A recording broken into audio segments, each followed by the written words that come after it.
Spire of the Watcher is the first reprise dungeon in the limited-time Rite of the Nine activity in Destiny 2. Eternity Mode has plenty of loot and new mechanics. Ultimatum Mode gives adept weapons, but it's extremely difficult, so plan accordingly. This complete guide includes walkthroughs, builds, strategies, and locations for secrets. But it moves fast, slow it down if you need. Get up to 3 players and let's dive in.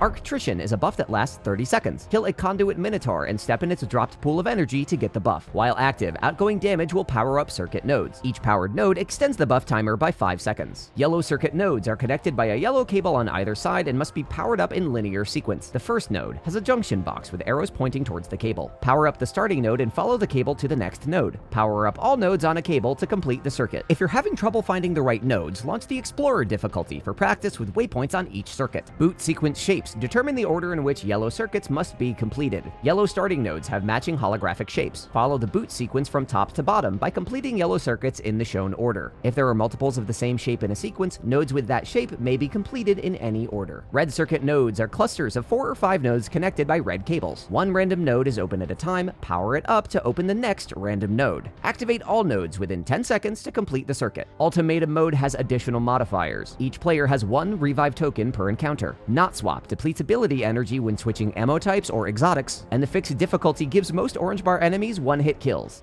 Proceed through the canyons to reach a set of buildings. To prepare, rally up and review the map. There are 4 yellow circuits. Learn the locations of the starting nodes. Tune loadouts for add, clear, and void resistance. Shoot the goblin to begin. Kill a conduit minotaur to get Arctrician. Then close all 4 yellow circuits to spawn Amphion, a giant boss hydra. Damage the boss until it's dead to clear the encounter and open a hole in the floor. How to fail. Yellow circuit cables cross over each other, so follow them closely and don't get them confused. On ultimatum difficulty, the Cyclops shots from the overhead ridges are 1-hit kills.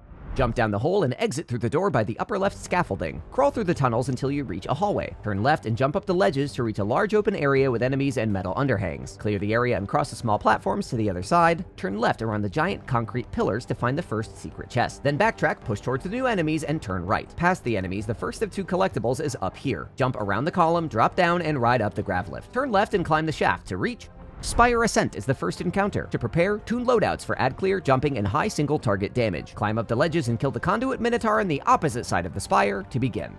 Shoot the yellow starting nodes overhead, follow the cables around the spire, and complete both circuits. This spawns multiple anti-gravity protector harpies. Kill them to access the grav lift. Repeat this process on the 2nd and 3rd floors. On the 2nd floor, the starting nodes are here, and the anti-gravity protector is a large hydra. On the 3rd floor, the starting nodes are here, and the protector is a giant minotaur. Kill the minotaur to clear the encounter. How to fail. On the 2nd floor, arc hazards can kill you instantly. Climb through the vents and open the glass window to reach the 2nd encounter, AKELOUS. To prepare, review the area. There are 4 yellow circuits that start in the middle. Each circuit is wrapped along one of the giant arms, which are numbered 1 through 4. Tune loadouts for add clear, high mobility, and high-ranged precision DPS. We used Queensbreaker and Well of Radiance. Disturb AKELOUS or its lunch to begin. Phase 1. Look at the boot sequence in the center of the map. Get Arctrician from the minotaurs on the arms. Close all 4 node circuits in the boot sequence order. You can close an entire circuit at a time, or you can power up all the nodes in a circuit except the last, then close them back to back. When the final circuit is complete, the boss will move towards you. Phase 2. AKELOUS extends its wings and all of its eyes light up. Destroy the eyes quickly. This reveals its crit spot. Damage AKELOUS as it moves towards the middle. Repeat both phases until AKELOUS is dead.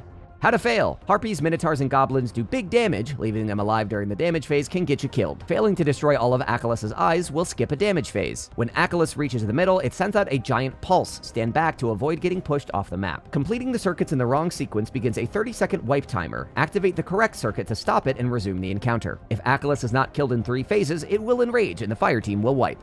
Drop into the tower until you reach a large room full of Vex. Kill enemies until a conduit minotaur appears. With Arctrician, power up the red circuit nodes in the correct order to open the floor. Drop down, avoid the fans, and repeat this in a 2nd and 3rd room. When the 3rd room is clear, break the floor under these stairs to find a 2nd secret chest. Climb out, then drop down the hole in the corner. Grab the 2nd collectible on the way down here, then drop the rest of the way to reach PERSYS, the final boss. To prepare, review the area. It's split into 2 rooms, the bunker and the reactor. The bunker has a red circuit with 5 nodes, and 4 yellow circuits that start on the central pillars and end in the reactor. Tune loadouts for add clear, crowd control, and high DPS. We used Well of Radiance, Thunder Crash, Storm's Keep, and Shadow Shot. Approach or disturb PERSYS to begin. Phase 1. The boss is immune, avoid it for now. Kill 2 Incarcerator Hydras, one left, one right. This spawns Conduit Minotaurs on each side that respawn infinitely. Complete the red circuit to open the center door to the reactor. This also activates 2 yellow circuits and a boot sequence in the middle. Power up the yellow circuits in the boot sequence order. Complete both circuits when Persis is in the reactor. Then quickly return to the bunker. Complete the red circuit again to close the reactor door. Phase 2. The boss approaches in a straight line. Damage the boss until the damage phase ends. For optimal damage, place Shadow Shot just outside the door, use Thunder Crash, then damage from the Well of Radiance by the starting point until the boss gets too close. Repeat both phases until Persis is dead.